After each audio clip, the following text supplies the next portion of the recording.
Hello, I'm Robert Miles. Welcome to this recording of the Alignment Newsletter podcast. This is newsletter number 67, Creating Environments in Which to Study Inner Alignment Failures, published on the 7th of October 2019 by Rohin Shah. Highlights. Link Towards an Empirical Investigation of Inner Alignment by Evan Hubinger, summarized by Rohin. Last week, we saw that the worrying thing about MESA optimizers, that's a link discussed in newsletter 58, was that they could have robust capabilities, but not robust alignment. This leads to an inner alignment failure. The agent will take competent, highly optimized actions in pursuit of a goal that you didn't want. This post proposes that we empirically investigate what kinds of MESA objective functions are likely to be learned by trying to construct MESA optimizers. To do this, we need two ingredients. First, an environment in which there are many distinct proxies that lead to good behavior on the training environment. And second, an architecture that will actually learn a model that is itself performing search, so that it has robust capabilities. Then the experiment is simple. Train the model using DeepRL and investigate its behavior off distribution to distinguish between the various possible proxy reward functions it could have learned. The next summary has an example. Some desirable properties. The proxies should not be identical on the training distribution. There shouldn't be too many reasonable proxies, since then it would be hard to identify which proxy was learned by the neural net. And proxies should differ on interesting properties, such as how hard the proxy is to compute from the model's observations, so that we can figure out how a particular property influences whether the proxy will be learned by the model. Rohin's opinion. I'm very excited by this general line of research. In fact, I developed my own proposal along the same lines, and that's a link. As a result, I have a lot of opinions, many of which I wrote up in this comment, and there's a link to Rohin's comment on the alignment forum. But I'll give a summary here. I agree pretty strongly with the high-level details, focusing on robust capabilities without robust alignment, identifying multiple proxies as the key issue, and focusing on environment design and architecture choice as the hard problems. I do differ in the details, though. I'm more interested in producing a compelling example of MESA optimization, and so I care about having a sufficiently complex environment, like Minecraft. I also don't expect there to be a part of the neural net that is actually computing the MESA objective. I simply expect that the heuristics learned by the neural net will be consistent with optimization of some proxy reward function. As a result, I'm less excited about studying properties like how hard is the MESA objective to compute. Link A Simple Environment for Showing MESA Misalignment by Matthew Barnett, summarized by Rohin. This post produces a concrete environment in which we can run the experiment suggested in the previous post.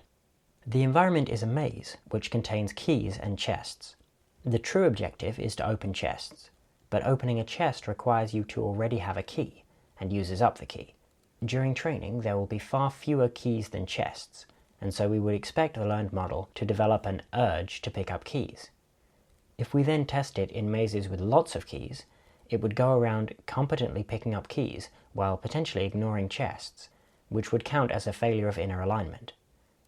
This predicted behavior is similar to how humans developed an urge for food because food was scarce in the ancestral environment, even though now food is abundant. Rohin's opinion.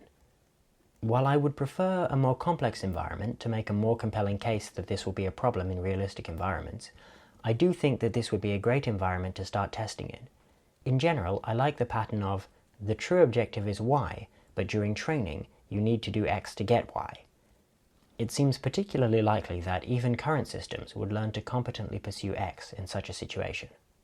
Section Technical AI Alignment. Subsection Iterated Amplification.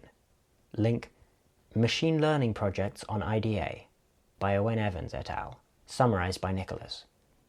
This document describes 3 suggested projects building on iterated distillation and amplification, IDA, a method for training ML systems while preserving alignment.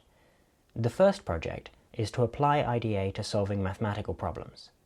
The second is to apply IDA to neural program interpretation, the problem of replicating the internal behavior of other programs as well as their outputs. The third is to experiment with adaptive computation, where computational power is directed to where it's most useful. For each project, they also include motivation, directions, and related work. Nicholas's opinion. Figuring out an interesting and useful project to work on is one of the major challenges of any research project, and it may require a distinct skill set from the project's implementation. As a result, I appreciate the authors enabling other researchers to jump straight into solving the problems. Given how detailed the motivation, instructions, and related work are, this document strikes me as an excellent way for someone to begin their first research project on IDA or AI safety more broadly. Additionally, while there are many public explanations of IDA, I found this to be one of the most clear and complete descriptions I've read. You can read more. There's a link to the Alignment Forum summary post. Link, List of Resolved Confusions about IDA by Wei Dai, summarized by Rohin. This is a useful post clarifying some of the terms around IDA. I'm not summarizing it because each point is already quite short. Subsection MESA Optimization. Link, Concrete Experiments in Inner Alignment by Evan Hubinger, summarized by Matthew. This post lays out several experiments that could clarify the inner alignment problem, the problem of how to get an ML model to be robustly aligned with the objective function it was trained with. One example experiment is giving an RL-trained agent direct access to its reward as part of its observation. During testing, we could try putting the model in a confusing situation by altering its observed reward so that it doesn't match the real one. The hope is that we could gain insight into when RL-trained agents internally represent goals and how they relate to the environment, if they do at all. You'll have to read the post to see all the experiments. Matthew's opinion. I'm currently convinced that doing empirical work right now will help us understand MESA optimization, and this was one of the posts that led me to that conclusion. I'm still a bit skeptical that current techniques are sufficient to demonstrate the type of powerful learned search algorithms which could characterize the worst outcomes for failures in inner alignment. Regardless, I think at this point, classifying failure modes is quite beneficial, and conducting tests like the ones in this post will make that a lot easier.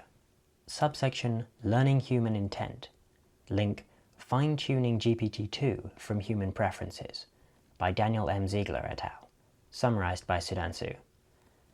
This post, and its associated paper, that's a link, describes the results of several text generation/continuation experiments, where human feedback on initial/older samples was used in the form of a reinforcement learning reward signal to fine-tune the base 774 million parameter GPT-2 language model. That's a link discussed in Newsletter 46.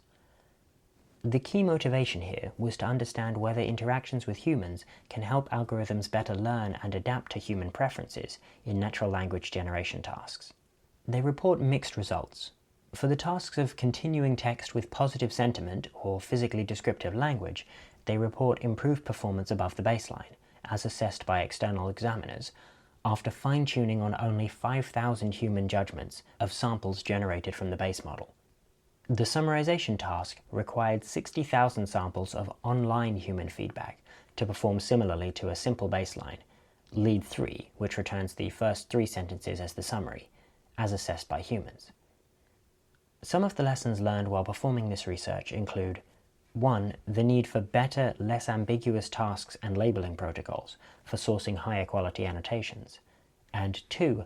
A reminder that bugs can optimize for bad behavior, as a sign error propagated through the training process to generate, quote, not gibberish, but maximally bad output.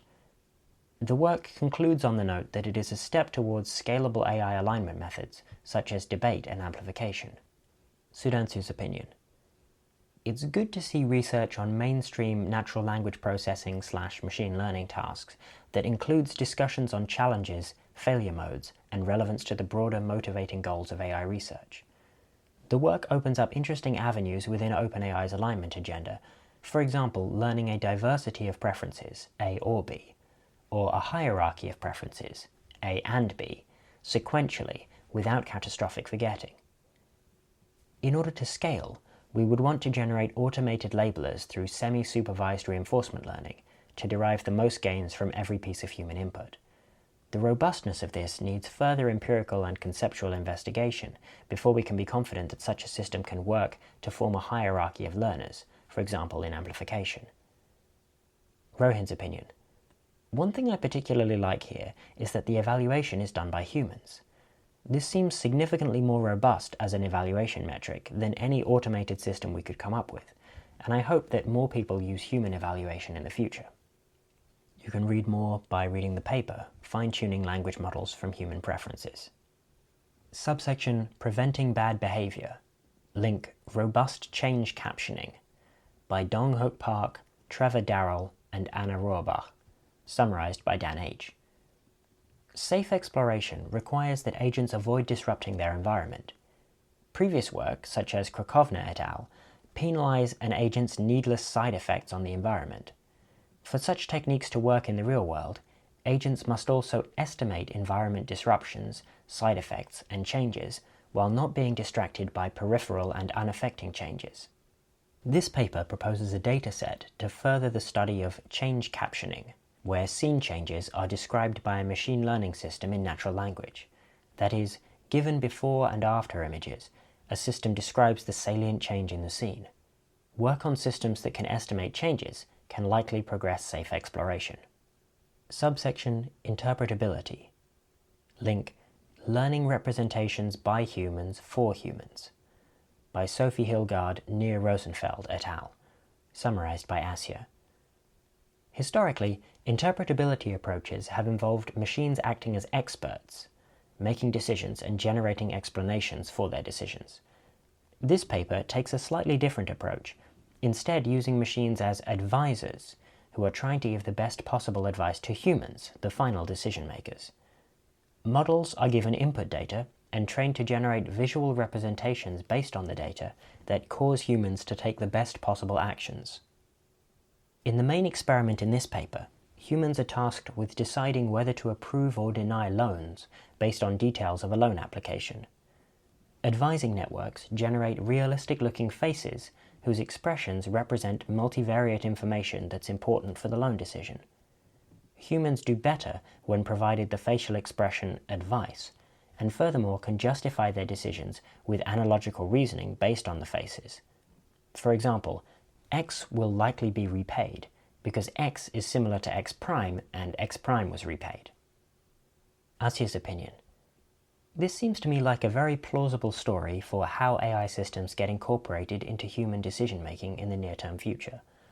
I do worry that further down the line, AI systems where AIs are merely advising will get outcompeted by AI systems doing the entire decision-making process. From an interpretability perspective, it also seems to me like having advice that represents complicated multivariate data still hides a lot of reasoning that could be important if we were worried about misaligned AI. I like that the paper emphasizes having humans in the loop during training and presents an effective mechanism for doing gradient descent with human choices. Rohin's opinion. One interesting thing about this paper is its similarity to DeepRL from Human Preferences. That's a link. It also trains a human model that is improved over time by collecting more data from real humans. The difference is that DRLHP produces a model of the human reward function, whereas the model in this paper predicts human actions. Section Other Progress in AI. Subsection Reinforcement Learning. Link The Principle of Unchanged Optimality in Reinforcement Learning Generalization by Alex Erpan and Xingyu Song, summarized by Flow. In image recognition tasks, there's usually only one label per image, such that there exists an optimal solution that maps every image to the correct label. Good generalization of a model can therefore straightforwardly be defined as a good approximation of the image-to-label mapping for previously unseen data. In reinforcement learning, our models usually don't map environments to the optimal policy, but states in a given environment to the corresponding optimal action. The optimal action in a state can depend on the environment. This means that there is a trade-off regarding the performance of a model in different environments. The authors suggest the principle of unchanged optimality. In a benchmark for generalization in reinforcement learning, there should be at least one policy that is optimal for all environments in the train and test sets. With this in place, generalization does not conflict with good performance in individual environments. If the principle does not initially hold for a given set of environments, we can change that by giving the agent more information. For example, the agent could receive a parameter that indicates which environment it's currently interacting with. Flow's opinion. I'm a bit torn here. On one hand, the principle makes it plausible for us to find the globally optimal solution by solving our task on a finite set of training environments. This way, the generalization problem feels more well-defined and amenable to theoretical analysis, which seems useful for advancing our understanding of reinforcement learning. On the other hand, I don't expect the principle to hold for most real-world problems. For example, in interactions with other adapting agents, performance will depend on these agents' policies, which can be hard to infer and change dynamically. This means that the principle of unchanged optimality won't hold without precise information about the other agent's policies, while this information can be very difficult to obtain. More generally, with this and some of the criticism of the AI safety grid worlds, that's a link, that framed them as an ill-defined benchmark, I'm a bit worried that too much focus on very clean benchmarks might divert from issues associated with the messiness of the real world. I would have liked to see a more conditional conclusion for the paper, instead of a general principle. This concludes Alignment Newsletter number 67. For more information, you can go to rohinshah.com/alignment-newsletter, where you can find all of the previous newsletters and also a spreadsheet of all of the papers and summaries that have ever been featured. Thank you for listening.